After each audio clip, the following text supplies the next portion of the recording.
Hi everyone, and welcome to another one of our Ask the Expert sessions.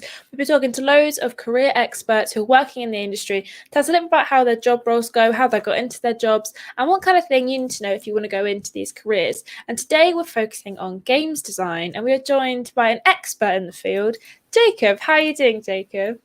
Hi, I'm doing great. Good. Do you want to tell us a little bit about your career journey and sort of where you are now and where you've been, that kind of thing? Yeah, sure.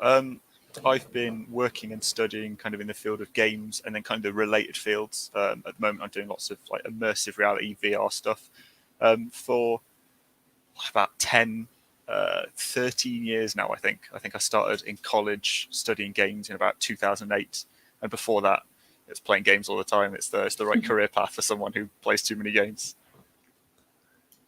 Amazing, cool. So what would you say, you can sum it up in as many words as you want, but what would you say is the core things that a game designer does on a day-to-day?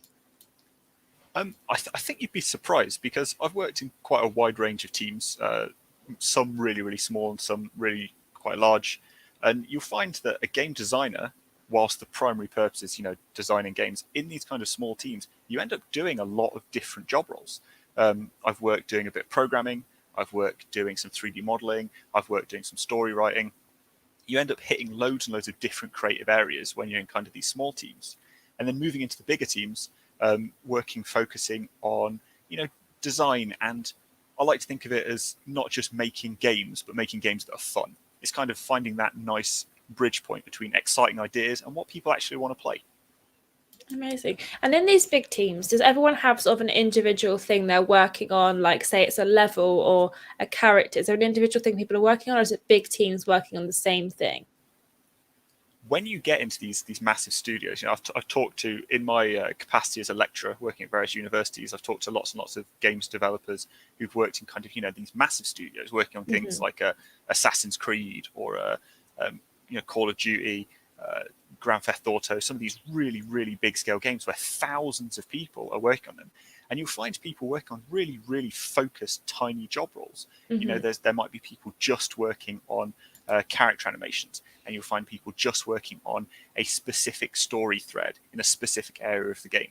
The larger the team, the more hyper focused each individual member is going to end up being. Amazing. So obviously that's where you are now. But before you got into this career, what qualifications did you have? You mentioned you were doing it in college. What kind of qualifications do you have to do this job? I got a national diploma, a level 3 at a college in Nottingham, studying games tech. So that was focused on, I did some 3D modeling there, I did some engine work, I did a lot of design theory, I did a lot of work understanding the games industry. And then once I completed that over the course of 2 years, I went on and did a degree at partly at De Montfort in Leicester, studying games tech.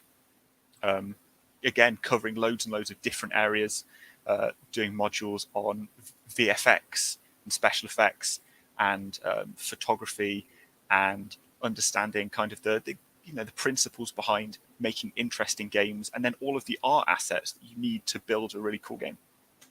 Amazing. So you've got a degree in games technology. But what would you say that if you want to be a game designer, you have to get a degree, or is it just something that you would recommend, or is it something that you definitely need to be able to become a games designer? I think as a teacher, this might be a bit of an unexpected answer to this. But the main thing that hiring professionals and studios are looking for are really strong portfolios. They care to see that a student coming in, or a new graduate coming in looking for a job role, they've got a really good history of the work that they've done. And I found that universities and colleges are a really great place to build those portfolios in a really nice structured and scaffolded way. It's quite easy to say, great, I'm going to sit at home and I'm going to learn how to use this piece of software. I'm going to become really good at it and I'm going to make some games. But often you don't get the structure and support that a university or college can give you. So it can be quite hard to kind of self-motivate when you've not got this, traditional education structure to help you out. So I'd say it's not essential, but for me, I found it really, really helpful. Amazing. So obviously as a teacher, you've got a little bit of inside knowledge on both sort of the learning side of things and the teaching side of things. But what skills, if the student came to you and asked like, what skills do I need to go into the industry? What sort of ones would you recommend sort of developing? So I think there's, apart from the obvious, the kind of technical knowledge skills that you pick up learning various bits of software, the three big skills that I'd talk about consistently whenever students ask me this, I always kind of bring up these points, are number one, autonomous learning. You've got to be able to go out there and learn for yourself and be quite self-driven. As you can imagine, the games industry moves so fast that new pieces of kit and new pieces of software are coming out all the time, and you've got to be able to get your teeth into those before they've even come up in a production meeting, before your boss has even said, we're thinking of using this piece of software. You should already be like, yeah, I know that. I've worked with that before. Another one is being really self-critical.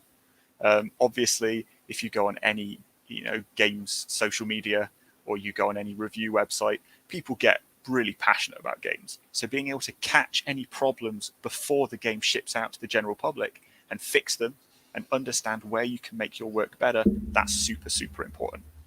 And the final one is adaptability. There are plenty and plenty of stories of games being halfway through development and suddenly the goalposts move. Whether that be, we want to get it out 2 months earlier, or whether the producers say, hey, look, we want to pivot into this idea. I remember talking to a guy who worked for a really long time on kind of like a fantasy style game, like swords and magic and dragons and stuff. Mm-hmm. And about halfway through production, their bosses said, right, that's all really well and good, but my kids have been playing Mario Kart and we really like the idea of kart racing. Can we manage to, shoehorn that in? And so they had to spend, hours trying to find a nice balance between, Dungeons and Dragons style Skyrim and Mario Kart. So you've got to be kind of adaptable and roll with the punches. Amazing. I mean, that game sounds incredibly interesting, and I'm trying to think of a game that is like that, but I can't think of one. So we'll name drop later if we can. So obviously you are working in this industry now. While you're at college, while at university, did you do any work experience that helped you get into this job? One of my first jobs, there's my cat bouncing around on some shelves. One of my first jobs as a game designer, actually working a really small team making games for small businesses as marketing material. I transitioned into that role from a work experience position. So I got 2 or 3 weeks working there on a really small basis. And then they ended up deciding to pay me moving on from that. And then I got a bit more of a proper job role working there for quite a few weeks before I decided to move on to a different position. Amazing. So if someone is currently studying and they're working on their skills, is there any advice that you'd give someone looking to get into the industry of like how to get in, or once you're in, what to do, that kind of thing? I think the best advice I can give to new students and graduates is just be doing stuff.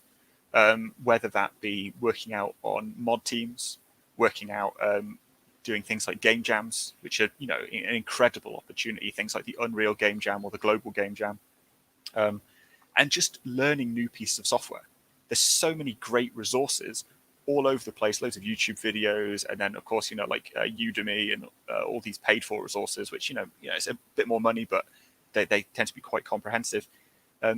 There's such a wealth of stuff that you can learn. You want to be really pushing the boundaries and entering college first, maybe university later, and then finally the job market as far ahead of the other kind of graduates and new people as you can. So just be doing stuff. Amazing. Keep yourself busy with all of those extra things at any time you've got. Look into different like softwares, play a bunch of games. Play games as research is always like, you can't really go wrong. Can you? Be playing lots of games. Yeah, I mean, there's so many softwares. There's things like Unreal and Unity, which are entirely free until you start making like £10,000 from a game, which that's definitely a goal to be aiming for. And once you're making £10,000, you don't mind throwing a few hundred to the engine licenses, and then things like Blender and various Photoshop alternatives, the Adobe suite. There's so many different pieces of software and kit that you can be using. It's a shame not to spend any free time that you've got, diving straight in. Amazing, cool. So obviously, right now you are working at the National Space Centre, but in that role and in other roles, I know that people can hear games designers, super demanding job. It's like long hours because there's a lot of deadlines to crunch. So, what kind of hours did you find yourself working in this industry? The hours can be very reactive to how much work you've got going on. It's a lot better now than it has been previously. Mm-hmm. And I spend the vast majority of the time, it's that nice 9 to 5 schedule, or 10 till 6, 8 till 4. But sometimes it does get quite hefty. Your commitments tend to can pile up towards the end of development, and while that is something that various kind of unions and groups are trying to work towards fixing, that it is a demanding job role. But it all kind of boils down to, if you can get your work done, if you can get your task list completed at the end of every day or week or month or however often it's reviewed, you tend to be in a good position. It's all about managing your workflow as opposed to managing how many hours you work. Amazing. So to-do lists, are they very much helpful in the industry? Yeah, the vast majority of studios work on things like Jira, Kanban Mm-hmm. boards, Hack and Plan. You're given a set list of tasks to do, and you kind of rifle through them, whether they be, cool, my task today are do some 3D modeling of a character, an environment, a vehicle, Mm-hmm. or whether that be implement this mechanic, or do this bit of UI design, or write this story thread, or record these voice lines. Whatever ends up being on your plate, or tied to your specific job role at that studio. Amazing. So what is something that maybe surprised you or would surprise people to learn about being a games designer in the industry? Something that's really surprising is, due to kind of the mass amount of crosswork between the various creative industries, is how many people you meet in games who don't actually play any games. It can seem quite shocking, but when you've got perhaps a programmer who's, I've met loads that are really into say music or film, and they've got into games through various alleyways. I know lots of people I studied games with who now work in VFX. Um, so there's a lot of kind of cross-pollination between VFX and games and animation and film, and all kind of the different creative areas that you work at, when you're in the creative industries in the UK, that often you find people with really interesting backgrounds that you don't, necessarily expect to be working in the field of games. Amazing. So what's like one of the most rewarding aspects of your job? Like what's something you go, man, I'm so glad that I did that. I think the most rewarding aspects are kind of the freedom to be so creative. Mm-hmm. With games being constantly at kind of the cutting edge of technology, we've been, up to our necks in virtual reality and augmented reality software for years now. It's the ability to be constantly working on new stuff and being creative and manifesting your ideas in these cool projects, whether that be solo, outside of work, whether that be the projects that you're doing as part of your team. Yeah, it's just being at the cutting edge and the forefront of development. Cool. So coming on to the last couple of questions now. So if you do have any questions that you have, do pop them in the comments. We'll answer before we wrap up. Now, you don't have to name drop, but I mean, if you can, I do love a good name drop. But what's like what's your favorite game or project that you've been a part of in your career? I'm gonna be a little bit cheeky here and do a bit of promotion and say the best project that I've worked on recently are the projects I'm working on right now at the Space Center, helping out with the new mission space installations. Obviously, we're all still in a bit of lockdown at the moment, but when we reopen, we're going to have some really exciting new experiences that you can do at the Space Center that I've had a little hand in, doing some design elements when I've not been doing my teaching responsibilities. I think doing that jump from, when I was at the universities and various game studios, making things that are kind of ethereal and kind of games that sit on the internet, or research pieces that get dissected a little bit, to doing actual physical installations where you can go in and play the games. That's really exciting. So definitely the stuff that's happening right now at the Space Centre. Amazing. Well, hopefully, if people are in the area, they'll eventually be able to check that out and they'll go, oh, I remember that time when that guy mentioned that this was a really cool project. So, yeah, be excited about that. Well, that's amazing. Thank you so much for answering all of my questions. Before we wrap up, do you have any last little bit of advice for someone who's currently in college? Maybe they're looking at going to university. Any last little tidbits that you'd like to leave us with?